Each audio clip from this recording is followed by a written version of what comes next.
Aux États-Unis, franchir une seule limite de comté peut, statistiquement, vous faire perdre 10 ans d'espérance de vie. Dans certains comtés, l'espérance de vie moyenne est inférieure à 68 ans, soit moins que dans certaines régions d'Afrique subsaharienne. Et la différence entre vivre et mourir se résume souvent à une chose, la distance qui vous sépare d'un hôpital. Une femme enceinte de plusieurs mois a du mal à respirer sur la banquette arrière de sa voiture. La date prévue de son accouchement était dans 4 jours. Au lieu de cela, elle meurt à l'arrière de cette voiture, à seulement 3 minutes de l'hôpital. Cela n'aurait jamais dû arriver. On ne s'attendrait pas à voir ça là où le système de santé fonctionne. Mais cette femme, elle venait de Humphreys, dans le Mississippi, un comté où le conseil médical est de rouler à toute allure. Voilà à quoi ressemble un manque d'hôpitaux aux États-Unis. Les Américains dépensent au moins 2 fois plus par personne pour les soins de santé que presque toutes les autres démocraties à revenus élevés. C'est un fait. Mais malgré toutes ces dépenses énormes, les États-Unis se classent parmi les derniers de ces mêmes pays, en ce qui concerne les résultats globaux en matière de santé. Plus d'argent équivaut à une moins bonne santé. Mais ce n'est pas une histoire qui concerne tout le pays. Tous les Américains ne naissent pas égaux. L'endroit où l'on vit compte. Le problème de la santé en Amérique ne se limite pas aux quartiers. Il concerne des États entiers. Mais en regardant de près, ce sont aussi des comtés dont les statistiques de santé sont comparables à certains des pays les plus pauvres du monde. Entre les États, on peut observer un écart de 10 ans dans l'espérance de vie. Traverser du Mississippi au Tennessee ou de la Virginie occidentale à la Virginie, et en quelques kilomètres, la différence statistique dans la durée de vie peut atteindre une décennie. La frontière change complètement le résultat. Par exemple, si vous êtes né dans le Massachusetts, le Connecticut ou à New York, vous vivrez probablement jusqu'à environ 79 ans ou plus. Si vous êtes né dans le Mississippi, en Virginie occidentale ou en Alabama, vous pourriez ne pas atteindre 71 ans. Et dans certains comtés, cet écart ne s'arrête pas à 10 ans, il double, il triple. Et il ne s'agit pas de quelques personnes.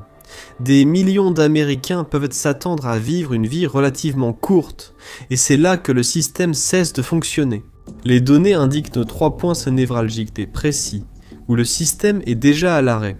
Comté de Pemisco, Missouri, comté de McDowell, Virginie occidentale et comté de Humphreys, Mississippi. Vous ne les connaissez pas, mais si vous étiez né là-bas, ils détermineraient combien de temps vous vivriez.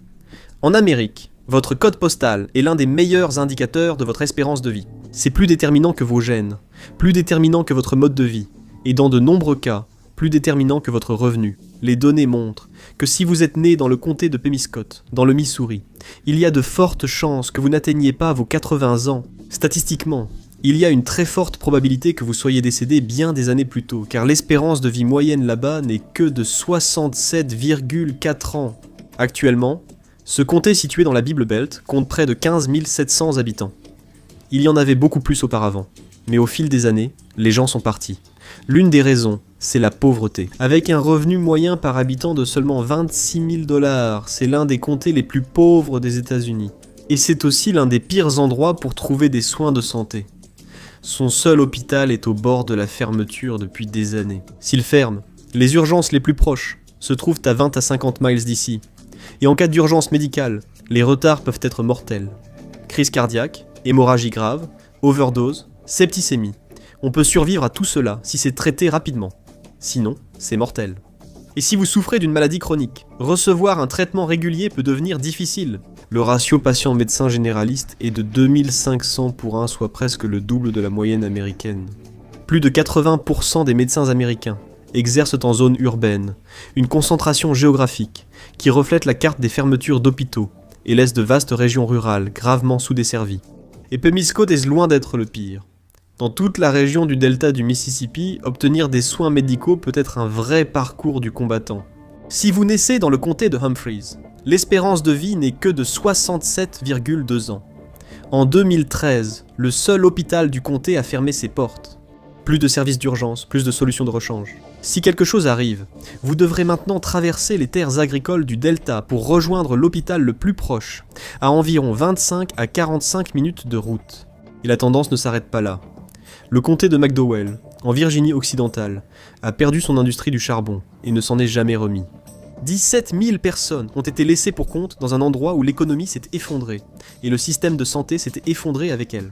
L'espérance de vie ici est d'environ 65 ans plus basse que dans certains pays en développement. Les résultats en matière de santé sont extrêmement mauvais ici. Ce n'est pas seulement un problème de drogue, mais aussi d'obésité, de troubles mentaux, de carences et de maladies chroniques. Ces personnes nécessitent des soins hospitaliers lorsqu'elles sont malades. Ils ont besoin de médecins pour les orienter. Mais leur seul choix, le Welsh Community Hospital, serait gravement menacé après l'échec d'un projet de reprise destiné à sauver l'hôpital en 2024. Il n'y a pas de gynécologue obstétricien dans le pays. Les femmes doivent conduire plus d'1 heure pour accoucher. Ce schéma se répète, dans un arc géographique, qui s'étend du delta du Mississippi jusqu'au centre des Appalaches. Un couloir où les cartes de l'espérance de vie correspondent presque parfaitement aux cartes des fermetures d'hôpitaux. C'est la même chose pour des millions de personnes dispersées dans tout le sud rural, qui font maintenant face à un avenir où leur unique hôpital local est au bord de l'extinction. Il n'y a qu'environ 2000 hôpitaux ruraux dans l'ensemble des États-Unis. Cela signifie qu'environ un tiers du système a déjà disparu, ou est sur le point de disparaître, surtout dans le delta du Mississippi, le centre des Appalaches, les régions frontalières du Texas, et certaines parties des Grandes Plaines. Et lorsqu'ils ferment, les taux d'espérance de vie déjà choquants dans le sud rural risquent de baisser encore davantage. Lorsqu'un hôpital ferme, ce n'est pas seulement un bâtiment qui disparaît, c'est du temps qui disparaît, c'est la survie qui disparaît. Dans le comté de Clark, en Alabama, le Thomasville Regional Medical Center a ouvert ses portes en 2020. Les habitants du comté étaient soulagés d'avoir ce que les médias présentaient comme un équipement ultra moderne. Mais en 2024, l'hôpital avait fermé. Actuellement, dans le comté de Clark, si des patients subissent une urgence traumatique majeure, ils doivent faire 90 minutes de route jusqu'à Mobile. Ce temps d'attente prolongé pourrait signifier que des affections traitables deviennent des séquelles permanentes ou que quelqu'un meurt inutilement. Là où les taux d'espérance de vie sont faibles, il y a presque toujours de la pauvreté. Et quand il y a de la pauvreté, beaucoup de gens utilisent Medicare. 2,6 millions de patients chirurgicaux de Medicare dans les zones rurales ont parcouru en moyenne 1 heure, rien que pour accéder aux soins. Et on estime maintenant qu'un tiers de tous les Américains n'ont pas accès à une chirurgie rapide et abordable. En Alabama, un État qui a certaines des espérances de vie les plus basses par comté, 23 hôpitaux ruraux, soit environ la moitié du total rural de l'État, figurent sur la liste de ceux qui peinent à rester ouverts. Si vous superposez la carte législative de 2024 à ces fermetures d'hôpitaux, une nouvelle crise apparaît clairement. Selon cette proposition de loi, les dépenses de Medicaid pourraient être réduites de plus de 100 milliards de dollars au cours de la prochaine décennie, et les zones rurales seront probablement les plus durement touchées. Si le Congrès réduit le taux de participation fédérale, c'est-à-dire la part que paie le gouvernement fédéral, les États devront compenser la différence, et certains ne pourront pas payer. Lorsque l'Affordable Care Act a été introduite en 2010, certains États ont refusé d'élargir Medicaid. La logique était que plus de personnes avec une assurance privée signifierait moins de pression sur le budget de l'État. Que ces États aient eu raison ou tort, le résultat a été le même. Des millions de personnes se sont retrouvées sans couverture dans les régions qui en avaient le plus besoin. Mais les autres États ayant étendu le programme Medicaid font face à des coupes risquant de supprimer cette couverture. Ce n'est pas non plus une coïncidence. C'est une décision politique déguisée en question géographique. Le résultat pourrait être que des millions d'Américains perdent leur couverture santé et d'ici 2034, ce nombre pourrait atteindre 16 millions. Ceci dans un pays où des millions de personnes ont déjà une espérance de vie inférieure à celle de certains des endroits les plus pauvres de la planète. Les hôpitaux ruraux ne sont tout simplement pas rentables. C'est vraiment aussi simple que ça. Ils dépendent fortement de Medicaid et de Medicare, et ces remboursements ne couvrent souvent pas les coûts. Donc, ils perdent de l'argent. Ils baissent soit le rideau, soit ils sont rachetés par de plus grands groupes hospitaliers. Sur le papier, cela peut ressembler à un plan de sauvetage, mais en pratique, c'est une consolidation. Et cela signifie supprimer ce qui ne rapporte pas d'argent. Alors, les hôpitaux ruraux ferment. Naturellement, l'effondrement suit l'argent. Dans le Mississippi rural, une femme est allongée par terre. Elle ne respire plus. Une ceinture est serrée autour de son bras. Une aiguille hypodermique est jetée par terre à côté d'elle. L'hôpital le plus proche se trouve à plus d'1 heure de route, au bout de longues routes de campagne. L'ambulance arrivera aussi vite qu'elle le pourra. Mais l'équipe, composée de bénévoles et d'ambulanciers à temps partiel, est à des kilomètres de là. L'opérateur du numéro d'urgence 911 guide le mari pour faire des compressions thoraciques. 3 heures s'écoulent avant que l'ambulance n'arrive. Au moment où elle arrive à l'hôpital, elle a déjà eu un AVC. L'obstruction est restée assez longtemps pour que des millions de cellules cérébrales soient déjà détruites. Plus rien.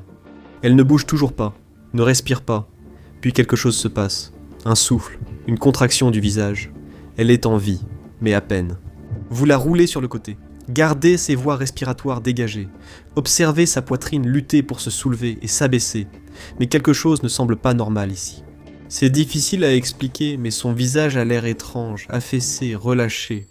Dans les comtés de la ceinture des AVC, la mortalité due aux AVC est 40% plus élevée pour 100 000 habitants que la moyenne nationale, presque entièrement à cause de la distance. Dans les comtés ruraux de la ceinture des AVC, le temps moyen de transport en ambulance dépasse 45 minutes, soit 3 fois la moyenne urbaine. Dans les zones les plus isolées, un trajet total de 3 heures jusqu'à un centre spécialisé dans les AVC n'est pas une exception, c'est la réalité.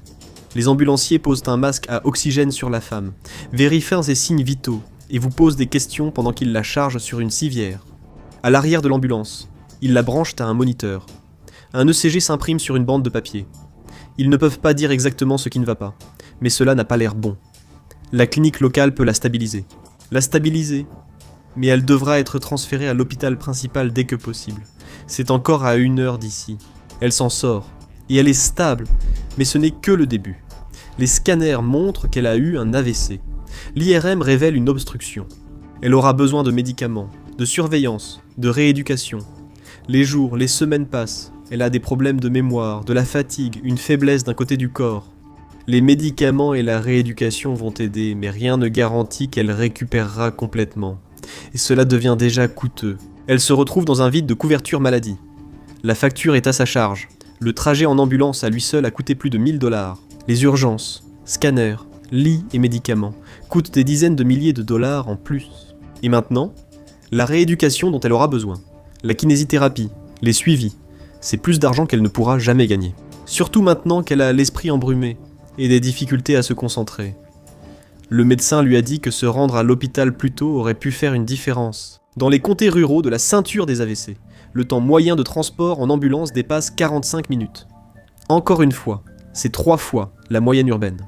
Et avec un AVC, chaque minute compte. Chaque minute sans traitement coûte environ 1 900 000 cellules cérébrales. Cela reflète la réalité pour de nombreuses personnes vivant dans l'Amérique rurale.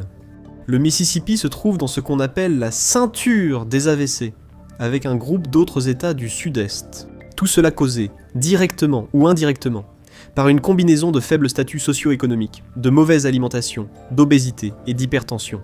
Lorsque l'accès aux soins est difficile, de petits problèmes peuvent vite devenir graves. Si les gens avaient accès aux soins primaires au lieu de dépendre autant des soins d'urgence coûteux lorsque la situation est déjà grave, ils ne tomberaient peut-être pas aussi malades au départ. Dans ce système actuel axé sur le traitement plutôt que sur la prévention, les compagnies d'assurance gagnent, les entreprises pharmaceutiques gagnent, mais les gens perdent. La prévention pourrait résoudre une grande partie de la crise sanitaire américaine. Tant de vies pourraient être sauvées, avant même qu'elles ne commencent à s'effondrer. Le problème, c'est qu'en Amérique, les soins de santé ne sont pas seulement des soins, ce sont des incitations, du lobbying. C'est le pouvoir qui décide de ce qui est priorisé et de ce qui est ignoré. Et dans ce système, l'argent et les résultats financiers décident de tout. Le résultat devient presque insupportable quand on y réfléchit assez longtemps. Des gens meurent prématurément de choses qui auraient dû être évitées, de maladies qui auraient dû être détectées, de vies qui auraient dû être protégées, mais qui ne l'ont pas été. Même avec la technologie médicale la plus avancée au monde, le système échoue encore à protéger les personnes qui en font partie. Le lieu de naissance ne devrait pas décider de votre espérance de vie, mais c'est la réalité pour des millions de personnes. Nous avons au moins la conviction qu'en vivant dans un pays hautement développé, cela ne devrait pas être le cas. D'ici 2030, les projections suggèrent que jusqu'à 700 hôpitaux ruraux supplémentaires fermeront. Il y a déjà des comtés dans le Mississippi et en Virginie occidentale où il n'y a aucun médecin en exercice, pas un seul. La situation ne fait qu'empirer sur la carte. Dans certains endroits, il n'y a déjà plus rien.